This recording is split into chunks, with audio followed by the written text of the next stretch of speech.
अध्यात्म विज्ञान कोई धर्म या संप्रदाय नहीं है, ये स्पिरिचुअल साइंस है जो कुदरत के कानून पर आधारित है। ये विज्ञान पूरे ब्रह्मांड के सभी रहस्यों को उजागर करता है और जीवन के सभी पहलुओं को समझने के लिए एक नई दृष्टि देता है। इसी को आर्ट ऑफ विजन कहते हैं, दुनिया को देखने की एक नई दृष्टि, जो अध्यात्म विज्ञानी परम पूज्य स्वामी श्री कमलेशानंद जी के निर्देशन में सनातन सत्य का अनुसंधान कर हमारे जीवन को प्रकाशित करे। जय सच्चिदानंद। મારી હાજરી તમને પ્રેક્ટિસ નથી કરાવતી, પણ મારી હાજરી તમને પ્રેક્ટિસ કરવા માટે મોરલ સપોર્ટ આપે છે, પ્લસ ગાઈડન્સ આપે છે, પણ પ્રેક્ટિસ તો તમારે જ કરવી પડશે. યસ કે નો? મારી હાજરી તમને પ્રેક્ટિસ નથી કરાવતી, પણ પ્રેક્ટિસ કરવા માટેની અવેરનેસ લાવે છે, મોરલ સપોર્ટ આપે છે અને પ્રેક્ટિસ કરવા માટે તમને ગાઈડન્સ આપે છે.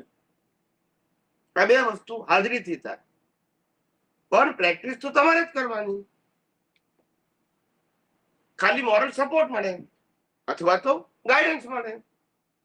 માટે મેં કીધું કે આ સત્સંગ ક્યાં તો સાંભળતા રહેજો, ક્યાં તો બીજાને કહેતા રહેજો, ઓટોમેટિક વિજ્ઞાન વાગોળવાનું થઈ જશે. હું બધા લોકોને કહું છું કે બધા લોકો વિજ્ઞાનની વાતો કરો એકબીજાને, કારણ કે કુદરતનું વિજ્ઞાન છે, મારું નથી.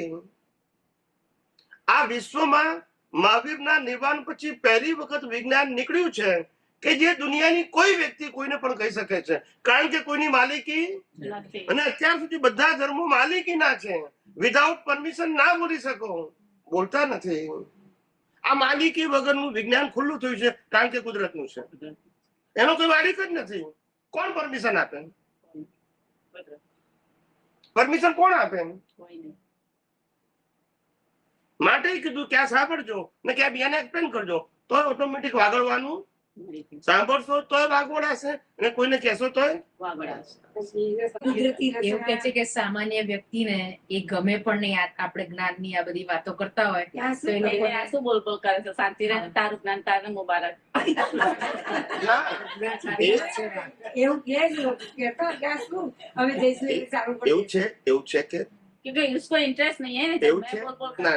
એક તમે મારા 100-200 સત્સંગ સાંભળો, એમાં તમને ખબર પડશે કે હું નવી ફ્રેશ વ્યક્તિઓ સાથે કઈ રીતે સ્ટાર્ટ કરું છું.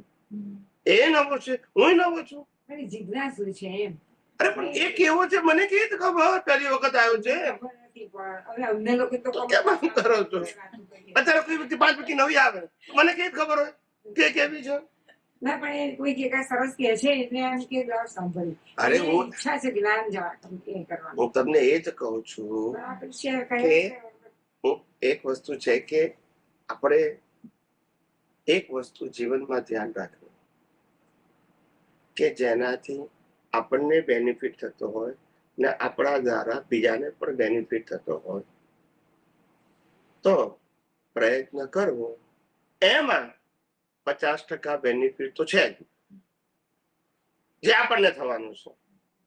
50% નથી, એનો પ્રશ્ન છે. લોકો આધાર કરશે કે હવે જઈશું. એક મિનિટ. એવું છે કે જ્યાં સુધી આપણે સંસારની વાતો કરતા હતા ત્યારે આપણને લોસ હતો અને પણ તો એ ગમતું હતું બધાને, એ ગમતું હતું. યસ કે નો? માં કોઈને બેનિફિટ? આની આ જ વાતો, આની નિંદા કુટલી, આની નિંદા કુટલી, આને આમ કર્યું, આને આમ કર્યું, માં પોતાને નુકસાન અને એ બધું ગમતું હતું. બોલતા નથી. તો દુનિયામાં રિવોલ્યુશન લાવવા માટે આપણે જ જવાબદાર છે. અવળે માર્ગે લઈ જવા માટે પણ અને સવળે માર્ગે લઈ જવા માટે પણ આપણો તો પ્રયાસ છે. શું છે?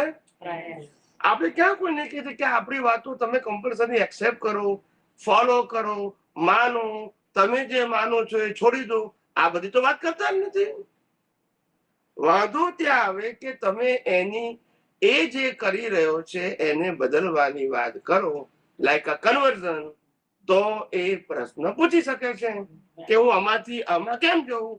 આપણે તો કોઈ જગ્યા લઈ જવું જ નથી એને. જ્યાં છે ત્યાં તો બરાબર આપણે કે તું જે કરે છે સામાજિક ધાર્મિક એ આપણો સબ્જેક્ટ નથી. આપણો સબ્જેક્ટ છે. તારી દ્રષ્ટિ કેવી હોવી જોઈએ. અને દ્રષ્ટિના બે ભાગ છે, જ્ઞાન અને દર્શન. આ જ આપણો સબ્જેક્ટ છે. અત્યારે તમે તારા મન વચન કાયા શું છે એ અમારો વિષય, ને તારા મન વચન કાયા સામાજિક ધાર્મિક શું કરે છે એ અમારો વિષય. નહીં. ડિસ્કશન જ કરવું નથી. ના મેં અત્યારે સત્સંગમાં જતા રહીએ તો બધા એકબીજાના દાદાનું જ્ઞાન પીછા કરે. તમે જોયું કે ચાલો દાદા કરી દેશે, દાદા સંભાળશે, દરેક આ રીતનું કર્યા કરતા. ઈશાન वो तो श्रद्धा में चला गया है ना वो. પણ હું એમ કહું, એક મિનિટ, એટલે એક વસ્તુ તમે સાબિત કરીને કે જેની પાસે જે છે એ આપવા પ્રયત્ન કરે છે, Yes. આપણે તો કબૂલ કર્યું ને. Yeah. Do we accept that? એટલે આપણે દાદા વાળા એવું કે છે, ના ના અમે દાદાની વાત નહીં કરીએ હવે. હો ભાઈ અમે કરીશું. ના ચૂકવાય તો કઈ નહીં, બરાબર છે. કરી છે ને. હા, હા, કેમ આપણે વિજ્ઞાન ની વાત, ના ચૂકાય તો કઈ નહીં. નહીં. રાગદ્વેષ નહીં કરવાના. પણ દાદા પણ 50% એટલે આપણને લાભ છે, 50% એને થાય કે નહીં એ તો એનો વિષય છે. રાઈટ. પણ આપણો જે આશય છે, બે કામ થશે. આપણો આશય, એનું કલ્યાણ થાવ, એને સાચી સમજણ મળો, દ્રષ્ટિ મળો, એ આપણો આશય ગયા અવતારમાં કામ લાગશે. અને આ વાગુણ વા વિજ્ઞાન આપણને આજે કામ લાગશે, કે જેનું એપ્લિકેશન આપણે આ અવતારમાં પણ કરી શકીશું.